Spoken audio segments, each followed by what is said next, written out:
Tali. Look at the time.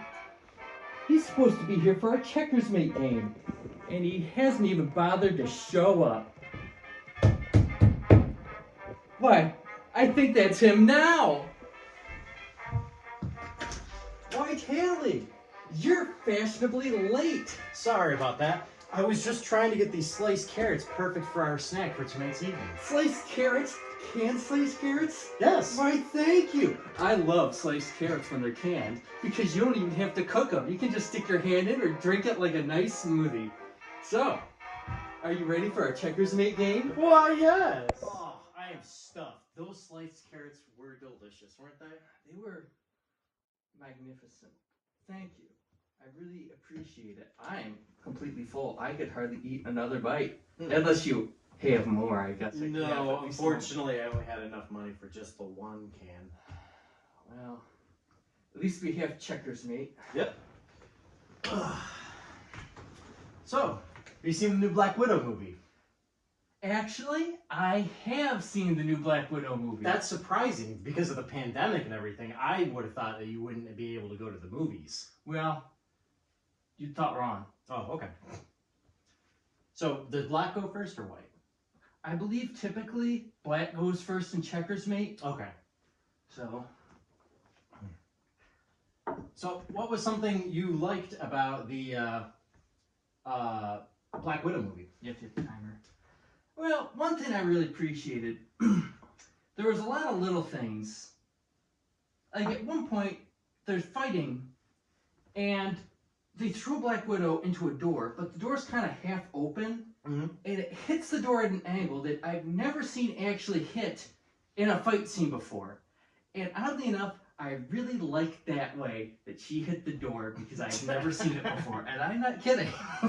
Well, it's funny you mentioned that. Another thing I liked about the movie was how much Black Widow gets her butt kicked in this movie. Like, think about it. She's not like this awesome superhero that can take anyone on. I liked how she just got her butt kicked pretty much the entire movie. Like a real, normal human being that isn't a super soldier. Didn't occur to me. Yeah, see, that could be I'm too. not fixated on women's violence, but Yeah. I'm glad one of us are because we need to know about this stuff. It's your move still. Oh, I think. I believe you are correct. Now, there were a lot of other things that I really enjoyed, particularly in the first 2 acts of the movie. At one point, they're on the bridge, and the evil henchman is out to get the Black Widow, and it's completely pitch black at the bottom. And something that I liked about it was you could not see the bottom. And the problem with that is you don't get an idea of the dimensions. I hate it when there's a fight scene and you don't understand what's in the area. But in this movie, you could see something splash down at the bottom. So even though it was pitch black and they didn't really want to show you the bottom yet, they let you know what was below in this dark area. They didn't really see it in broad daylight. It just kind of showed you through what was going on, and I appreciated that. Yeah, it's your move. Something else I appreciated in this movie, the family relationship, the dynamic, like the father, the mother that Natasha grows up with. I thought that was actually really well executed. And here's something I just figured out recently. The fact that, did you know in the movie when she talks about the little girl that she murdered is actually referenced in the first Avengers movie? No. Yeah, Loki, when he's talking to her, trying to get under her skin, he brings up that girl. Even says the name and everything. And takes it. Which I could not believe. I was like, wow, they really set that up. They didn't really set it up, but they were like, hey, what can we use to tell this story? And they went back and used that, which really fills in the Marvel Universe. That is nice. I wish that her younger foster sister had a little more development in one sense. I wanted to see them grow up. And unfortunately, it cuts away from that, but it's unfortunate because you're really interested in it and you wanted to see what happens, but then it just skips ahead and you don't get to see it. Right. So, that's another great part of the movie, though, I think, is her sister.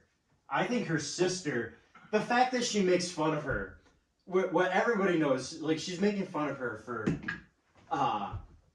hero poses. She's like, it's disgusting. You need to stop doing that. Like every time Black Widow would do this awesome move, she always did like this hero pose. And I just thought it was funny, kind of self-aware in some ways, where she mentions that she's just like, you're just pretending to be a superhero.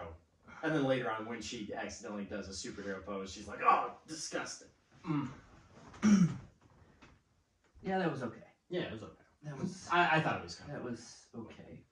I was a little disappointed because the Red Guardian, I think, was fantastic. Red Guardian was amazing.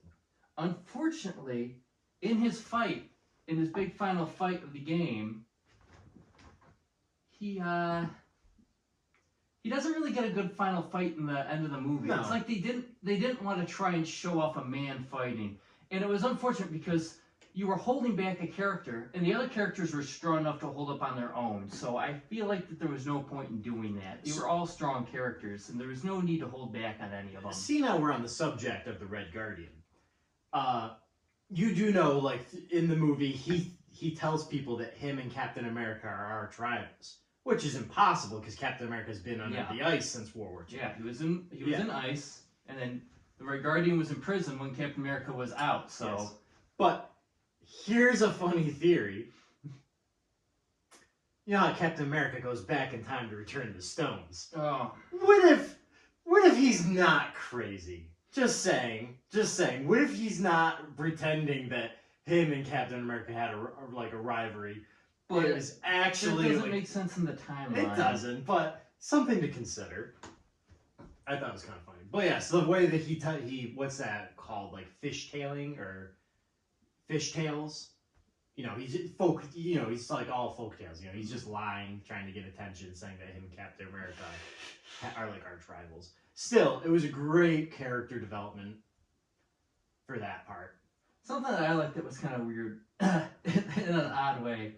Really liked the relationship with his fake wife. They haven't seen each other in probably 20 years, and they actually seem to like each other, which is kind of amusing. Even though he's fat and gross, she actually seems kind of sweet on him. Yeah. I thought that was kind of funny. Well, the fact that she saves his superhero suit. Yeah, there's some sort of affection there. She names a pig after him. A pig that she almost kills. Yes. But it's hard to... Interesting.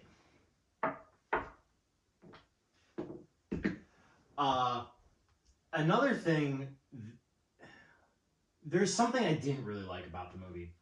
Do you notice that, like, Black Widow is in a car, like, 3 times that blew up?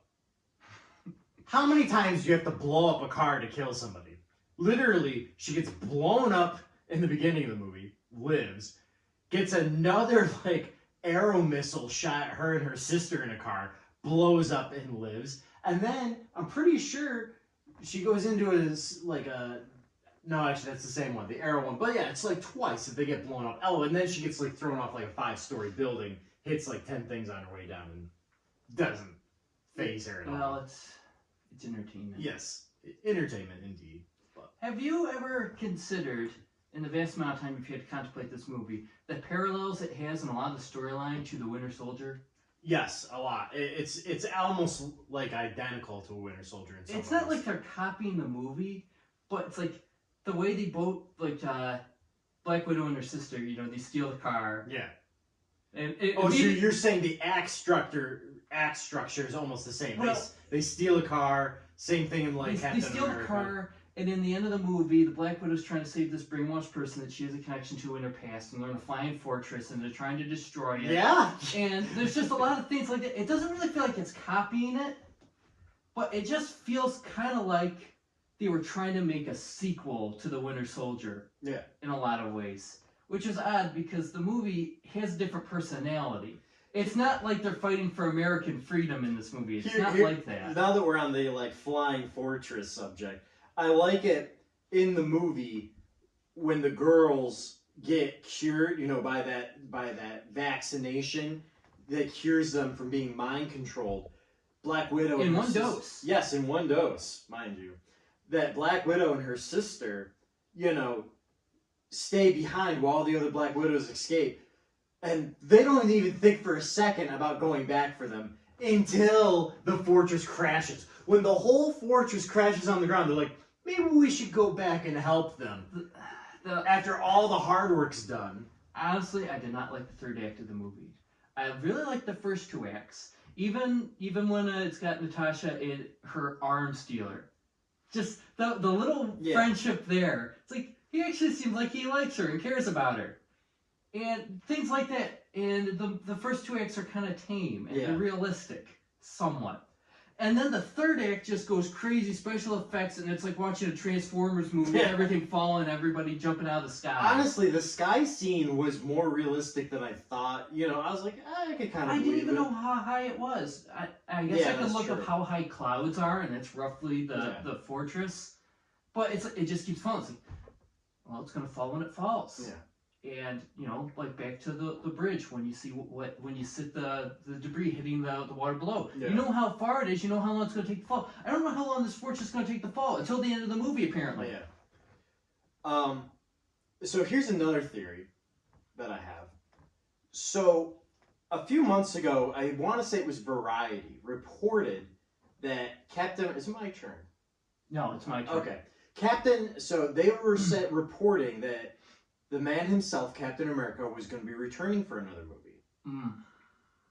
Here's my theory. At the end of the movie, Black Widow gets her gets her plane, and she talks about how she's going to go break out some old friends. I wonder if Chris Evans is coming back for another movie. It's going to be a prequel movie to Infinity War about how he broke, Sam and them out. Like, say they find this new threat that they need to take on, and they have to go break their friends out of prison to take on this new threat. I think that sounds kind of dumb, but I don't see the point. I think that Captain America already had his time in the sun, and Chris Evans is tired of playing him. Possibly. I just thought that was an interesting thing. Also, though, I don't really think this was Black Widow's movie. Think about it. It was, she was in it, but I didn't really ever feel like she was, the lead. I felt like it was just, the whole, first act, yes, I feel like it was like a Black Widow movie. But then, as soon as her sisters and stuff came in, her sister and her mother and her father all came into the story, it kind of became it was more like an movie. Ensemble cast. Yeah. A lot like, Captain America movies became. Yeah, true. There was a really stupid problem in the third act of the movie again. And when you look at it, this guy, the main villain, who's basically supposed to be Harvey Weinstein or something. I was about to say that! He's a Harvey Weinstein villain. It's the movie, it's like they literally just based the villain off Harvey Weinstein. Literally about because to they say wanted that. a gross, sleazy, rich white man controlling women, but... that's not really my problem. Even though I didn't really care for the villain because he wasn't entertaining. It's like, Harvey Weinstein's gross. I don't want to look at him in a movie. Right. I felt like I needed to bleach my eyes afterwards. But the thing is, his evil plot revolves around kidnapping little girls and training to be Black Widows. And in the third act of the movie, you see all the adult Black Widows. There are no children in the Red Room. Mm-hmm. No children. Yeah. So... I have a hard time believing that. And he's talking about this, it's like his big master plan, that he is going to take the world's access, the extra women, all the little girls on the street. He's going to train to be killers. He doesn't have any on this fortress. Yeah. Where are they? It just seems like lazy writing that we don't have to worry about rescuing them. Well, not only that, it's also the fact that he's saying, now that I have Black Widow under my control, an Avenger, I can get access into anything I want. I'm like, dude, you have literally thousands of Black Widows. I'm sure you could get access very easily. They've been trained to seduce men and politicians and bring down Black Widow herself infiltrated countries and brought them to the breaking point. You don't need Natasha Romanoff herself to bring down. He was a anything. very lame villain. Yeah. And unfortunately, he had a pretty cool henchman. But his henchmen, they just stopped using them. So... Well, here's the other problem. So the henchmen, I predicted this pretty much right off the bat in the movie. When it cuts back to her blowing the girl up, I looked over at Mom and I said, well, we know who the henchman is now. Yes. Like, But- it was just clear as day. I love it the first time that Natasha's fighting her. Oh, and yeah. they're on the bridge, and the music is playing for her, Mhm. and then this villain can do like copycat moves. Anything you do, Yeah. she can do. And the music plays this kind of distorted, copying the music that just played, but does it distorted. Really? And I thought that was so cool. I And never it's- noticed And then they that. don't do it the rest of the movie, and it was so cool. It does Huh. the dur, and then it does it, and it's more distorted when she's doing the moves. Interesting. I did not notice that. That sounds really cool. It was cool. They did it once, and I thought it was going to be through the whole movie. So, Interesting. What the? it's about the cones. Yeah. You forgot the essence of the game. It's about the cones. Anyway, the fact that there was another thing I noticed too that I looked into. At the end of the movie, her sister, after her sister cures herself on accident from being brainwashed, she goes out and buys stuff because she's never bought anything of her own, and she buys that vest. And puts pockets on And it. she's obsessed about the pockets. She's like, it's great, it's comfy, and it has lots of pockets for many uses. At the end of the movie, when she gives her that vest, Natasha's actually wearing that vest in Infinity War as well. Mm. So I was like, oh, that's interesting.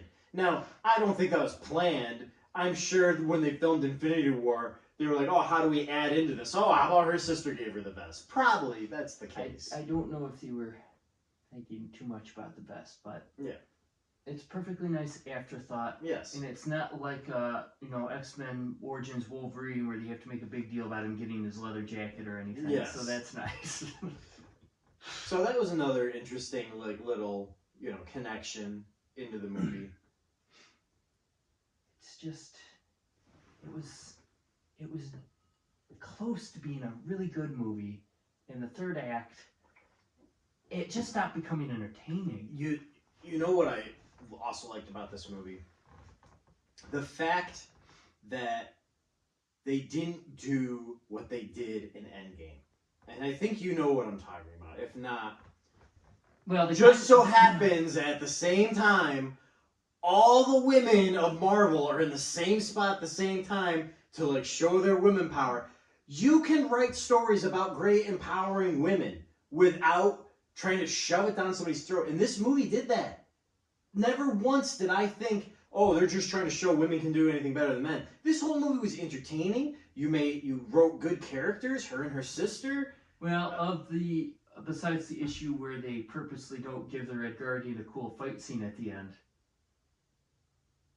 Yeah, but I don't think that was because it was all women. I think that was just... I think that they didn't want to cause a stink by having a big, strong male coming in and fighting and then beating somebody. I don't think that was ever... They didn't want to do that. They were afraid. What I just find funny is when his fake wife, or fake wife, whatever you want to call her, when she sees that super soldier coming, she's just like, you got this.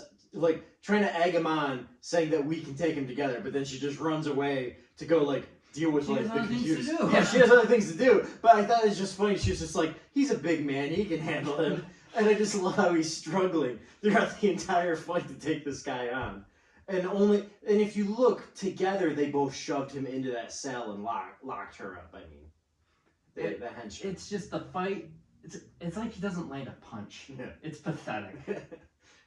And it's just Well, a shame can you because blame? He does have a suit on that technically That doesn't fit him. I would have done it where the suit is tearing as he's fighting. Yeah. See, that would have been funny. So, in the movie, he's so much fatter now, he's forcing himself to relive the glory days. Like Mr. Incredible, basically, putting on this suit and can't get it on for the life of him. Something that they did in this movie that we can all appreciate, I think, is that all of the characters, they just seem like normal people.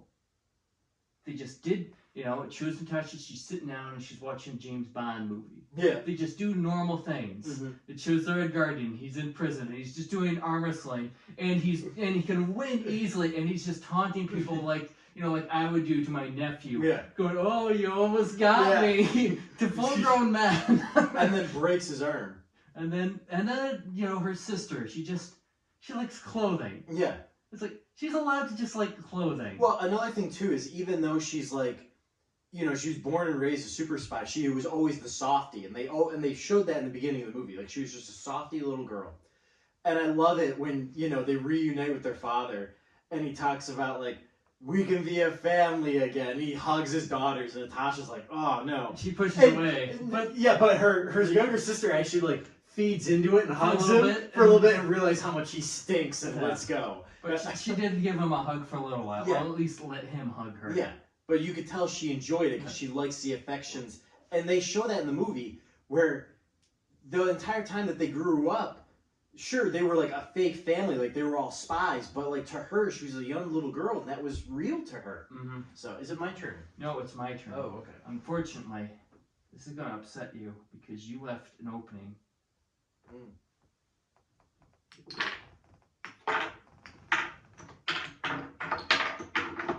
King me. Interesting. Told you gotta watch out. Yeah. It's about the cones. It's about the cones.